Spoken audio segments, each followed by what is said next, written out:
What was worse, the officiating or how the Rockets handled the officiating? The officiating, and if they could continue to tweet, let's talk about the other minutes, especially the first half, the 3 egregious non-calls. I agree with exactly what they said. There were 3 incorrect calls. The one at the end, James Harden and Draymond, which Draymond was talking about, I get it. But this just feels like a classic case of when the officials, and they go over their reviews of the games and what to look for, they also say what not to fall sucker for. And I think they came out in that first half, and they were like, we're not getting baited into this 3-point fouling situation, and they actually didn't make the correct call. So James Harden, who had 95 3-pointers this year, had fouls committed against him, most in the NBA. 5 in the series just last time against the Utah Jazz, and then they come out and just swallow the whistle. I'm with James Harden and his gripes. The officials got it wrong. The NBA even took notice. You know, it just was, Bleacher's Report came out about there was 81 calls missed last year's Western Conference Finals. 81 of them, missed calls against the Rockets. Now, me being, Marcellus, us being professionals, you a game or 2 away from going to finals. And sometimes you go to the finals like LeBron James, 8 straight, whatever it is, whoever, Kevin Durant, Stephen Curry.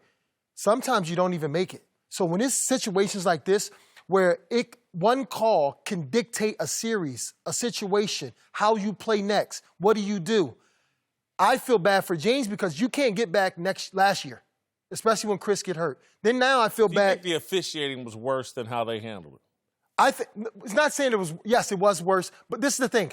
If you watch back at the game, there was 8 times that I saw James get fouled where a guy underneath his feet. Now, the last one with Draymond Green, because he kicked his legs, Jason, it's right. If you go shoot a jump shot and I go straight up and down as a defender, not worried about it. If you go shoot a jump shot and I'm always coming towards the bottom of your feet, it's very scary. That's a scary thing. So now my concentration to shoot the ball is totally different now. I'm worried about how I land.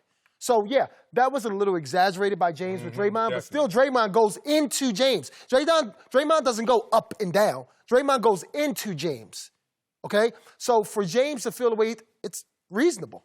Chris, it's reasonable. I don't like the way they handled it because anything they do after the game, I got no problem with. Stand up on that press conference and rant and rave. They got 3 technical fouls in a 4-point game. Because they understand how important in a 4-point game, I know. They gave away 3 points. Right. I don't like the way they handled it. Control what you can control. You can't control the officials. Maybe it's something. You never been where it's like it was referees or a team you played and you were that close again and you see the same thing about to happen again. Yeah. So emotional, we're human beings. Emotionally, things happen where you're like, you know what, you're not going to steal this from us again. But you get angry. Performers in any endeavor control their emotions. When Michael Jackson or whoever was performing on stage, trust me, all sorts of things went wrong. But when I'm a customer, I don't care that the audio is off. I don't care that they didn't the bass player didn't hit the right note. I want to see a great performance. Control what you can control.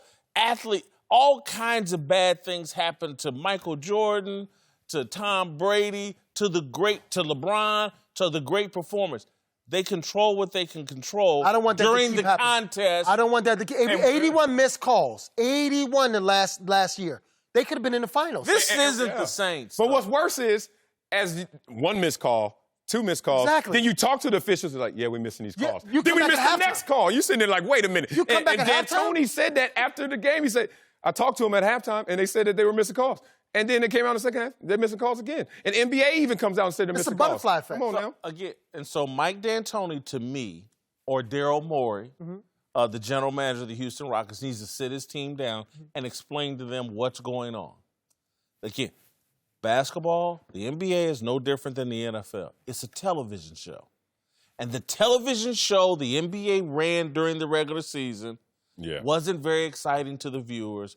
Ratings are down. And this Houston style of play, of baiting everybody into fouling them and blah, blah, it's bad television. And so, as the executives running that television show, I'm sure Adam Silver, as the showrunner, for the NBA TV show told the referees, hey, man, we're doing, this is a playoff. We gotta have an exciting brand of TV that doesn't run off our viewers. And someone needs to explain that to Houston. The calls you were getting in the regular season, that bad TV show that won us a lot of games, but it's bad TV, they're not going to allow this because ESPN has paid us $2 billion and ESPN and ABC have paid us all this money. TNT's paid us all this money. We got to put on a better TV show. So adjust. Now, look, that's to my first point of they have that pregame meeting, points of emphasis, things to not get caught up and suckered into. Here's the thing, and it's funny, there's a grain of truth in every joke. And you talking about how the Rockets handled it. Let's see how Steve Kerr is handling this situation right now, kind of poking the bear. Be careful, because you can unswallow those whistles in game 2. Steve Kerr comes out there and gives his guys basically a license. Hey, we getting away with it. And then he comes out, this is how they act in the flame. Like, okay, I'm fine with that. But you know, that showrunner, Adam Silver, could be like, man, we got to write tweets talking about we need to correct the calls and things were wrong in the last 2 minutes and further. Be careful, Steve Kerr, because you're giving your guys a license, because they all were violators. They just didn't get caught and called. That's all. That's all it was. Like, listen, I agree. When you speak about the ESPN and the money and Adam Silver, blah, blah, blah, that could be a conspiracy, it could be true. I don't know. That's not a conspiracy. Those are just facts. No, I'm saying, we show, don't, listen, go ahead. That's not a fact. It's something that. It is a TV show. Well, it's not a TV show. It is a damn TV show. It's beyond a TV show. They sell us some playoffs and we get more money and they get way more. I'm asking this. Super Bowls and when you watch those 8 times Klay Thompson or Draymond Green contested or Sean Livingston contested, were they fouls? I'm asking you that. That's it.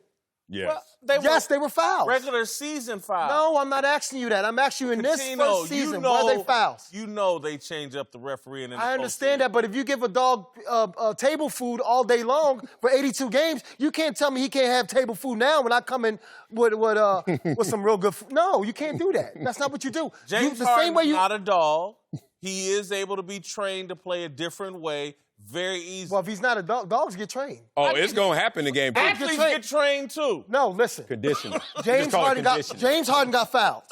Every time. Y'all said he got fouled. Yeah. So if he got fouled in the postseason, so I'm asking you, I just asked you that. What? Out of 8 times in the regular season, those were fouls. I'm asking you about this first postseason game you just watched. The officiating was bothersome to me, but the way they handled it was far worse. You have to continue to keep your focus. But I just explained it was a very close game. But I explained that to you. They got these technical fouls and gave away It's not points. easy to get to the finals, and I explained that to you. Sometimes, yes, the emotions may, got ahead of them, but it's not easy to get to the finals. And Chris Paul knows that. James Harden knows Did I argue that it was easy? No, but what I'm saying is you tell me some keep your emotions. I may never get here again. So I got my energy, my emotions. What do you want me to control? You want me to be this He's patient saying as context possible? matters, so you got to know the context. This is playoff. It's going to slow down, and we're not calling everything. But my point is... And you learn that between games sometimes, not necessarily in the game. 81 times last year in the Western Conference Finals, they got it wrong.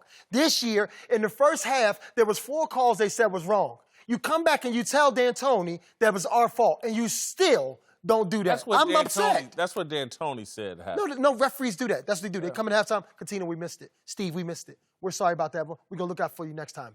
Next game. What are you going to do? Next game. That game is gone. You've never been misled, lied to, all day long. led astray, bamboozled, all day. hoodwinked.